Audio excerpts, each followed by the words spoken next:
Olá pessoal, muito bem-vindo ao meu canal, mais uma vez podendo gravar vídeo para vocês. Eu fiquei muito feliz porque a gente pôde fazer o meu segundo vídeo, né? Meu segundo vídeo deu origem a esse vídeo de hoje, né? Foram lançadas perguntas, as pessoas me fizeram perguntas e eu vou responder elas hoje através da minha experiência. E eu fiquei muito feliz mesmo porque vocês podem ver, né, a minha experiência da descoberta do autismo. E eu vou deixar o link aqui novamente embaixo para quem não viu, assista esse vídeo, tá? Que ele é muito bom. Eu contei um pouquinho do que aconteceu comigo, né, quando eu descobri o autismo na minha vida, quando ela se tornou real de fato na minha vida. E vou pedir também para vocês, antes da gente começar esse vídeo de hoje, para vocês se inscreverem no meu canal, dar o seu joinha lá, ative o sininho. Toda vez que eu for gravar um vídeo que eu lançar aí no YouTube vai chegar para vocês, tá bom? Quero agradecer de coração quem tá me acompanhando, tá? Eu espero que vocês gostem do vídeo, tá bom? A primeira pergunta que me foi feita é verdade que eles são bem seletivos na alimentação? Minha experiência que eu tenho vivido no autismo real na minha vida, sim. O meu filho, ele é seletivo na alimentação. Ele não come todas as coisas. Eu também não como, mas ele é um pouco mais seletivo, né? Ele gosta das coisas que contém bastante massa. Ele gosta das coisas, ele gosta de macarrão, né? Que é a massa. Ele gosta de coisas que tem bastante queijo. Ele não come nenhum tipo de fruta. Não come nada que é verde, ele come. E então, eu sei que é um pouco difícil. Às vezes a gente está no final do mês, né? A gente já fez a compra. E realmente a gente fica às vezes no aperto, né? Isso acontece comigo. E às vezes não tem como a gente manter um padrão de rotina de alimentação dele do que é do começo do mês, quando você faz a sua compra em casa, né? Então, o que eu faço? Experiência minha, o que eu faço para ele poder se alimentar bem? Eu sempre procuro colocar na frente dele o que eu como para ver se cria expectativa, cria vontade nele dele comer também, né? Eu aprendi isso através de uma experiência que uma outra mamãe teve. Então, eu estou compartilhando com vocês. Tá vendo como é que é bom a gente sempre escutar experiências e poder passar? E isso surgiu o efeito aqui, porque teve um dia que eu estava comendo, acho que, se eu não me engano, foi tomate. E eu comendo e ele, né, procurou comer também. Ele não come, mas ele tenta experimentar. Então é bom sempre incentivar, né? Colocar na frente. Não sei se você em casa tem uma mesa que possa se sentar para poder praticar as refeições, mas se você não tem, na hora de se alimentar, mostra o seu prato para ele para ver se cria vontade nele, né? Igual eu fiz aqui em casa. Ele não come, mas ele sempre procura experimentar. E ele vê o que ele come e o que ele não come. Tá bom? Então, respondendo novamente a pergunta, sim. O meu filho, a minha experiência é bem seletivo nas coisas. Bom? A segunda pergunta que me foi feita: seu filho já sofreu algum tipo de rejeição? E se sim, como foi sua reação? Sim, ele já sofreu também. Essa pergunta também, a resposta é sim. Ele já sofreu um tipo de rejeição. E a minha primeira reação, na verdade, eu fiquei sem chão. Eu não sabia como agir. Sabe a experiência que foi? A gente estava no aniversário e as crianças resolveram brincar de pique-esconde. Então, ele não tem aquele entendimento de que precisa se esconder. A pessoa precisa se esconder, contar, né? Para as outras se esconderem. Ele não tem ainda esse senso com 7 anos, né? Ele vai lá, conta e ao mesmo tempo tá se escondendo. Então, um amiguinho uma vez falou assim: não vai brincar com o Pedro, não. Então a minha primeira reação, fiquei sem chão. Aí chamei meu filho, fui brincar com ele outra coisa, sem que ele notasse que aquilo era uma rejeição, né, de não querer brincar com ele. Mas aconteceu não só uma vez, aconteceu 2 vezes, 2 ou 3, se eu não me engano, em que a partir da segunda vez eu já resolvi brincar com as crianças. Eu sou meio brincalhona, assim, sabe?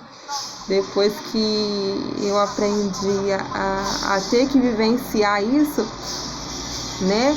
Eu aprendi a entrar totalmente nesse ritmo. E eu cheguei na segunda vez que isso aconteceu, eu cheguei, vamos brincar, eu vou contar e eu vou procurar. E as crianças se animaram mais porque aí eu estava interagindo com ele, junto com ele, porque eu sabia, né, o jeito de como brincar, de como tratar. E deu super certo. Então, toda vez que acontece isso, que tá sobre os meus olhos, eu tento, assim, né, tento reverter o quadro. Eu sei que nem sempre eu vou poder fazer isso, mas enquanto estiver sobre os meus olhos, eu vou tentar fazer isso, né, porque a gente sempre quer o bem para os nossos filhos, não é verdade? Então, é sempre bom a gente se envolver, né, para poder tudo dar certo. Essa é uma dica, uma experiência que eu tenho aí, tá bom? A terceira pergunta que me foi feita: como foi sua experiência no trabalho sendo mãe de um anjo azul? Olha, é uma experiência muito difícil, porque ao mesmo tempo que você sai de casa para poder trabalhar, o seu corpo vai, mas a sua mente, a sua cabeça fica tanto em casa, tanto quando está na escola. Então foi difícil e eu tive que me adaptando, né, ao longo do tempo para poder me acostumar com essas coisas, né? Então foi difícil, mas deu super certo. Desde quando eu descobri, eu tive quem me apoiasse, eu tive o apoio da minha mãe, tive apoio de tio, de tia, eu tive apoio dos meus familiares para poder me ajudar, né? Então, do meu marido também. Então foi muito assim, foi uma experiência muito boa, tá? Foi uma experiência que eu não me arrependo, né? Só fiz essa pausa para poder entrar um pouquinho em ação, né? Para poder vivenciar e tentar ajudar, tá bom? Então foi uma experiência boa. Qual foi o primeiro gesto que seu filho apresentou? Então, para cada grau, né? É um caso. Para cada pessoa é um caso. Não quer dizer que meu filho apresentou esse gesto, que talvez você está descobrindo isso agora, o seu filho possa apresentar o mesmo gesto. Ele pode sim apresentar ou pode apresentar outros, né? O primeiro gesto que eu observei que não era igual, assim, que ele fazia com na verdade que não era igual, é que ele fazia com bastante frequência. Quando ele estava vendo os desenhos, ele se interagia, ele se empolgava demais nos desenhos ou nos filmes, né? E ele começava a abanar a mãozinha, né? Desse jeito e pulando. Então, esse foi o primeiro gesto em que, quando eu observei, eu procurei uma ajuda, tá? Claro que para fechar todo o diagnóstico é feito todo um processo, é feito um exame, né? É feito uma tomografia, é feito tudo dependendo do que o seu médico, o médico do seu filho for avaliar. No meu caso, eu tive um processo, né? Esse foi o primeiro passo para eu poder procurar uma ajuda e fechar o diagnóstico, tá bom? Mas o seu filho pode apresentar outros. Há vários casos de gestos que pode ser considerado, sim, que seu filho tem um autismo ou não. Então, é bom ter um acompanhamento, né? E isso quem vai poder te afirmar mesmo é só o médico através de exames, tá? A outra pergunta que me foi feita: como é ser mãe de 2 filhos tendo em vista um que requer cuidados? Amiga e amigo, é difícil, muito difícil. Como eu disse no primeiro vídeo, né, na descoberta do autismo, é um desgaste muito grande. Às vezes me falta tempo, às vezes não falta. Então, vai ser muito cansativo, muito cansativo. Às vezes tudo que eu quero é tomar um banho com tranquilidade e eu só vou fazer isso depois que eles dormem. ou quando ele sai para poder brincar. A gente não pode piscar muito o olho, porque criança, você sabe, né? Quando tá quieto, tá fazendo alguma coisa. Mas quando eu deito na cama, que eles já estão dormindo, nossa, eu fico super tranquila. É um momento muito bom, porque eu sei que eu venci aquele dia, mas ao mesmo tempo é cansativo, porque eu já tenho que pensar no outro. Então é um pouco cansativo, mas não é impossível, tá? Fica aí a minha dica para você, tá bom? Vamos lá. A outra pergunta: seu filho usa algum tipo de medicação que o ajude? Você é a favor? Sim, meu filho, na verdade, no começo eu não era a favor de medicação. Eu tinha muito medo dele ficar dependente dessa medicação, né? Portanto, quando eu descobri, ele começou a tomar um tipo de medicação em que ele começou a ter uma melhora, né? Depois que ele começou a tomar essa medicação, na verdade, ele estava tomando o Depakine. Ele toma outros agora, além do Depakine, que já foi suspenso, né? A médica já suspendeu ele porque ele não teve mais as crises, então foi um objetivo muito bom de ter feito uso desse remédio, mas ele toma outro tipo de remédio em que ajuda sim, sabe? Eu sei que muita gente às vezes não gosta de dar remédio, eu também não era a favor. Tem um período também que eu não sou a favor, mas eu sei que é o bem dele, tá? Então esse período que ele não tá tendo aula, ele nem tá tomando o que precisa tomar, durante o período que é como se fosse um suplemento para poder incentivar ele a ter um pouquinho mais de vontade de aprender as coisas. Então, eu acho que para cada caso há um protocolo a ser seguido. No meu eu precisei seguir, porque senão se ele não fosse tomar remédio, eu não ia precisar procurar um médico, né? Eu não procurava e deixava ele sem remédio. Então, no momento eu sou a favor porque tem tido melhora para ele, tá bom? A outra pergunta que me foi feita: voltaria a trabalhar novamente? Com certeza, claro que eu voltaria a trabalhar novamente. Trabalhar, gente, você ter o seu dinheirinho, as mulheres que trabalham aí sabem disso. É muito bom, é muito bom. Apesar de ser cansativo você ter que trabalhar, depois ser uma dona de casa, você ser mãe, você ser esposa, você cuidar das coisas, ainda cuidar de si, é muito cansativo, mas é muito bom quando você tem seu dinheiro também. Então, você que pode trabalhar, que enfrenta a mesma condição de ter um filho que requer cuidado, se você pode trabalhar, não vejo por que não trabalhar. Eu quero muito poder voltar a trabalhar, entendeu? Só que eu tô num processo ainda que eu tô vendo como que eu vou fazer, né? Como que vai ser durante essa pausa que eu fiz, como que vai ser. Então, tudo tem um tempinho certo. E claro que eu quero voltar a trabalhar novamente. E eu vou voltar a trabalhar sim. Voltar a trabalhar, se Deus permitir, eu vou voltar a trabalhar. Se Ele não quiser também, aí eu vou descansar e vou esperar, né? É assim que a gente tem que pensar. Tudo tem um tempo, né? A gente tem que pensar assim, tudo tem um tempo certo para as coisas acontecerem. Bom, outra pergunta que me foi feita: é verdade que eles gostam de brincar sozinhos? Há casos que sim, outros não. É verdade. Vamos supor que essa resposta seja um sim. Tem dia que o meu filho, sim, prefere brincar sozinho. E quando ele prefere brincar sozinho, ele prefere que não seja interrompido. Não, meu filho mais novo, Luiz Fernando, às vezes vai brincar com ele e ele prefere não ser interrompido, ele prefere brincar. E há outros dias, outros casos também, que ele prefere brincar com o irmão dele ou brincar com outro amiguinho. Ele é super fácil de fazer amizade, ele não tem aquele, como as pessoas falam, um mundo dele, só no mundo dele. Não, ele prefere brincar assim com outras crianças, mas tem dia também que ele prefere ficar só na dele. Então, isso é coisa que a gente tem que aprender a respeitar isso, né? Quando ele tá sozinho, brincando, é o tempo dele. Então, a gente tem que respeitar. E uma coisa que o meu filho mais novo já tá observando isso. Ele prefere, quando isso acontece, dele não querer ser interrompido, quando ele tá brincando, ele já tem observado. Então, ele sabe que se ele, né...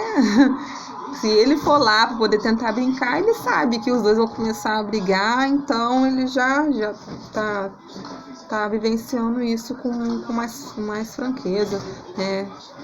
Mais frequência.